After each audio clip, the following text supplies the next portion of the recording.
relação entre saúde mental e escola não é uma coisa muito diferente uma da outra? Não tem que estar tratados em lugares diferentes? Bom, é importante, já que falamos dos transtornos mentais, né, que são transtornos que qualquer um de nós podemos ter, lembrar que transtorno mental não é frescura, não é preguiça, não é manifestação de espíritos malévolos, né? Há uma relação entre o transtorno mental e as concepções religiosas, e aqui a gente não quer falar mal, né, de nenhuma religião. Inclusive, as religiões e a espiritualidade são protetoras também da saúde mental, para quem acredita.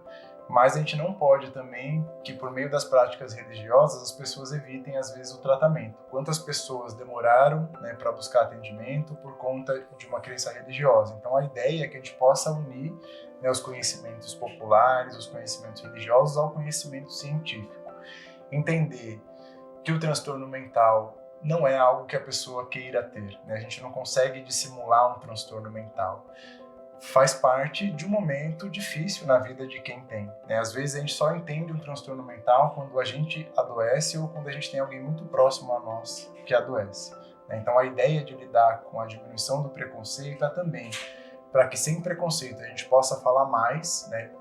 Um curso como esse não seria possível há 20 anos. Teríamos preconceito de falar sobre saúde mental, né? E hoje, inclusive, quando eu tenho dado as formações presenciais nos estados, as pessoas se sentem à vontade de dar exemplo da própria vida, dos próprios processos de adoecimento que viveram. Isso é interessante, porque a gente humaniza a questão do transtorno mental como sendo algo que qualquer um de nós pode viver, e com isso também facilita com que as pessoas possam acessar e pedir ajuda, se tratar, né? Lembrar que o transtorno mental, na maioria dos casos, né, quando a gente fala dos transtornos mentais comuns, que são os mais frequentes, eles são momentos transitórios da nossa vida, né, que a gente vai desenvolver um transtorno, aquilo vai abalar a nossa vida temporariamente, mas depois a gente consegue se restabelecer e desenvolver, né, com plenitude as nossas atividades. E mesmo durante o transtorno, não ficamos incapazes, né? A gente também consegue ter um nível de produtividade, de relações sociais saudáveis, cada um à sua maneira e do seu modo vai conseguir também ter uma boa vida, uma vida com qualidade, mesmo tendo, né, a vigência de um transtorno mental. Não é diferente para doenças crônicas, né? Se eu for pensar, por exemplo, uma pessoa que tem hipertensão ou que tem diabetes, ela não tem saúde? Ela pode ter saúde, né? Ela pode estar adaptada à sua condição crônica de saúde e ter pleno desenvolvimento das suas atividades, né? Então, acho que a ideia da saúde mental é a gente pensar que temos transtornos que são transitórios e que a gente vai conseguir lidar com eles como se fosse uma dessas doenças transitórias, que a gente trata e depois se cura. E a gente pode ter também transtornos que são mais crônicos, mas que também conseguimos nos adaptar, né? Assim como temos outras doenças crônicas e nos adaptamos. Infelizmente, no dia a dia hoje, o que a maioria, não é possível afirmar, mas que muitas pessoas pensam e falam que é uma vitimização, né?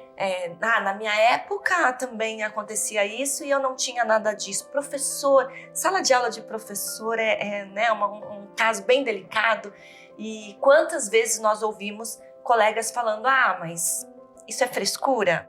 Não é mimimi, né, que é o termo popular hoje em dia utilizado, não é frescura.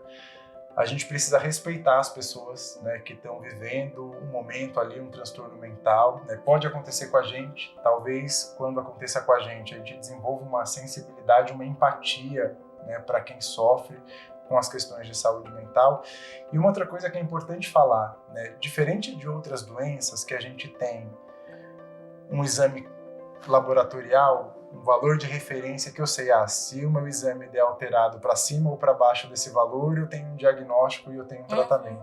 A saúde mental não é assim. Duas pessoas submetidas às mesmas condições, uma pode lidar super bem com aquela condição e uma outra pode desenvolver um transtorno mental. O transtorno mental vai ser mais ou menos limitante também de maneira diferente, né? Então, se a gente pegar duas pessoas que têm depressão, alguma pode ter depressão e conseguir trabalhar, porque a área do trabalho pode ser, inclusive, uma forma daquela pessoa lidar com o próprio transtorno, uma forma dela se distrair, e outra pessoa não, né? Ela vai ficar com menos capacidade de trabalhar.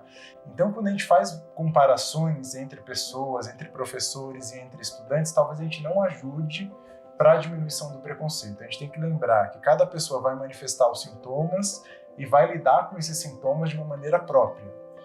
e que a gente só vai conseguir entender como que o transtorno mental afeta a vida daquela pessoa dialogando com aquela pessoa. Então evitem, quando a gente for falar com uma pessoa que tem um transtorno, primeiro de competir. Ah não, mas eu já passei por isso e foi muito pior e eu tô aqui. Então isso não ajuda. Naquele momento a pessoa precisa se sentir acolhida. Eu entendo o seu transtorno, eu entendo que está difícil para você. E a gente buscar junto as melhores formas de ajudar. E aí a gente te convida para rever, esse mesmo tema nesse nosso curso de promoção da saúde mental na escola, nos módulos anteriores. Bom, essa parte, essa aula é desafiadora, porque a gente tenta resumir o objetivo do nosso projeto, que é promover saúde mental nas escolas. Então, primeiro, a resposta mais complexa e mais correta seria acessar tudo que a gente está colocando à disposição dos professores. E é bastante coisa. É bastante coisa. Sabiam que temos já 2 livros, um deles conversando sobre saúde mental na escola e o outro promovendo saúde mental na escola. Exatamente, mais 2 manuais, um para professores e outro para estudantes com casos. Temos inúmeras aulas gravadas, 2 módulos do curso, agora com o 3º e o 4º módulo também, que vocês estão tendo acesso nesse momento.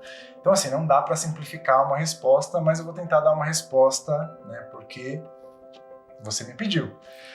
Então, primeiro, a escola, enquanto fator de proteção, ela não pode ser fator de adoecimento. Então, acho que a primeira responsabilidade da escola é essa escola.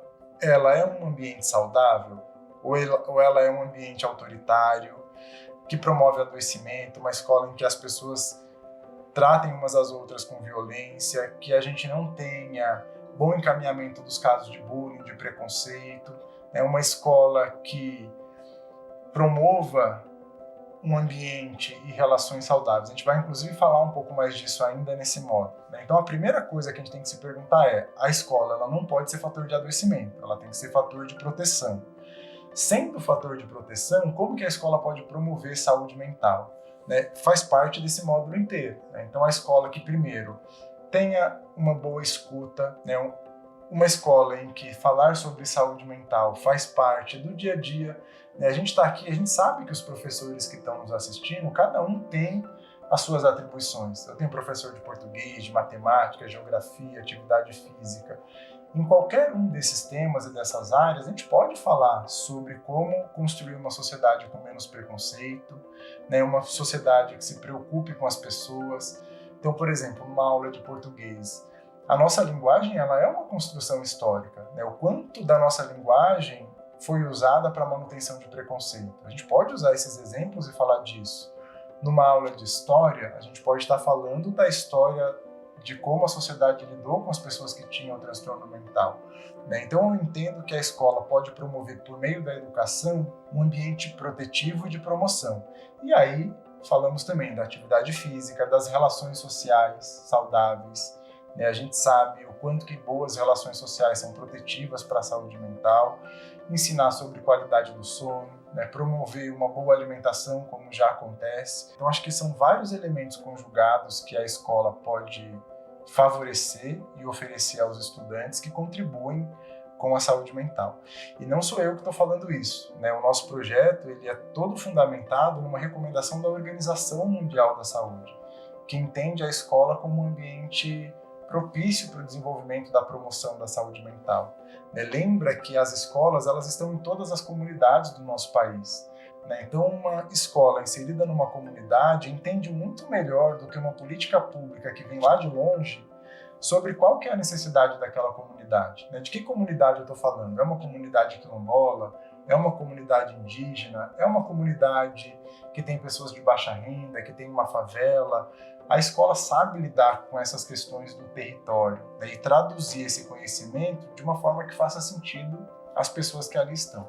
E uma coisa que a gente não pode deixar de lado, entendemos que como professores, eu sou professora, por exemplo, de português, eu tenho lá o meu componente curricular para desenvolver e a gente não pode esquecer que isso faz parte do currículo oculto da escola, ele não está lá como uma disciplina a mais que você vai dimensionar ou avaliar, mas sem esse currículo oculto que propicia uma melhor aprendizagem, certo? Eu acho que esse conceito, né, traz para as escolas como que usa, né, o conteúdo, inclusive, que a gente propõe aqui, né, que vocês consigam integrar esse conteúdo no dia a dia das escolas, por meio do conteúdo original, oficial, se a gente pode dizer assim, porque está na BNCC, né? A gente não está criando uma demanda a partir do curso, a demanda já existe enquanto lei, inclusive, no nosso país, que regulamenta a educação. Mas ela pode também, como estratégia, ser organizada por meio desse currículo oculto, né? Que são atividades acessórias ou que ficam ali auxiliando o desenvolvimento de temas centrais. Eu diria até que funcionam como pano de fundo da escola, sabe?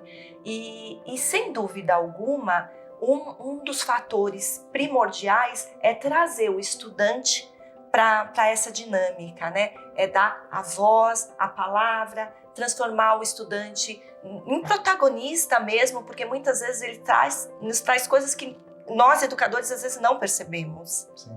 Lembrar, né, que uma escola, a gente vai falar daqui a pouco de clima escolar, né, e a gente se preocupa muito com a saúde mental dos professores e professoras, né? A gente sabe que muitos de vocês que estão nos assistindo agora pode ter a saúde mental também comprometida.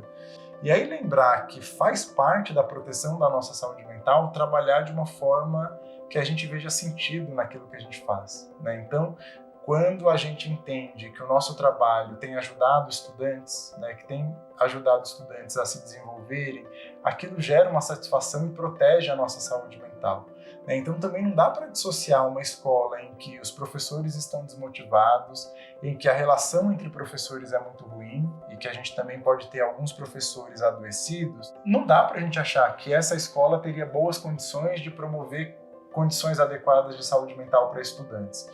Eu entendo que a promoção da saúde mental na escola vai ser algo que beneficia a todos e todas. Importante falar que a escola não tem o papel de diagnosticar casos, mas de abrir espaços de escuta.